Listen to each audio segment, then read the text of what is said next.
Railway pensioner association દ્વારા pensioner દિવસના બદલે પેન્શનર વિરોધી દિવસ મનાવી રેલી યોજી। રેલવે પેન્શનર એસોસિએશન દ્વારા પેન્શનર દિવસના બદલે પેન્શનર વિરોધી દિવસ મનાવી રેલી યોજવામાં આવી હતી। આ રેલીના માધ્યમથી આઠમા પગાર પંચ સહિતની તેમની પડતર માગણીઓને પૂર્ણ કરવાની માંગ કરવામાં આવી હતી।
नाम थी दादा I am Bhatti chairman Indian railway pension association Bhavnagar.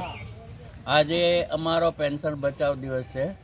आम तो दर वर्षे 17 डिसेम्बरे पेंशनर्स डे तरीके अमे उजवणी करीए छीए, परंतु हाल में सरकारे validation bill CCS pension rule 2025 पास करीने पेन्शनरों जे कई अमारो हक हतो कि आठमा पगार पंचनो अत्यार अमने बधाने लाभ मळવો જોઈએ એ લાભમાંથી અમને વંચિત રાખી અને અમને આઠમા પગાર પંચનો લાભ મળવાનો નથી।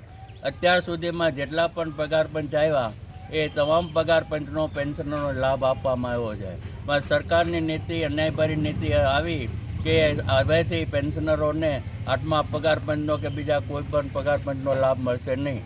એના વિરોધમાં આજે અમે આ પેન્શન બચાવ દિવસની ઉજવણી કરી રહ્યા છીએ। અહીં ભાવનગરમાં જ નહીં પણ ઓલ ઓવર ઇન્ડિયામાં આજે પેન્શન બચાવ દિવસની ઉજવણી થઈ રહી છે।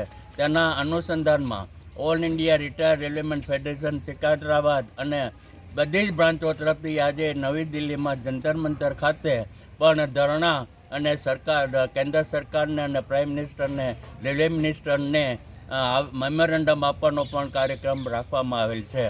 એના અનુસંધાનમાં આજે પણ અહીંયા અમે રેલી કાઢી છે। આ રેલી પછી હવે અમારો આ રેલી અમારા સભાખંડમાં સભા મિટિંગના રૂપમાં ફેરવાઈ જશે। ત્યારબાદ સરકારની અન્યાયભરી જે કાંઈ નીતિ છે તે અંગેનું એક મેમોરેન્ડમ આપવા અમે 12 વાગે DRMને મળવા જવાના છે। અમારી જે પણ કંઈ માંગણીઓ છે એ માંગણીને લગતું મેમોરેન્ડમ નરેન્દ્ર મોદી સાહેબને પહોંચાડવા માટે અમે DRMને આપશું, જે DRM સાહેબ GMC બોમ્બેને પહોંચાડશે અને એ ત્યાંથી પ્રાઇમ મિનિસ્ટર નરેન્દ્રભાઈ મોદીને આપશે। તો આજનો આ અમારો રેલીનો કાર્યક્રમ છે, અમારો પેન્શન બચાવ દિવસ છે।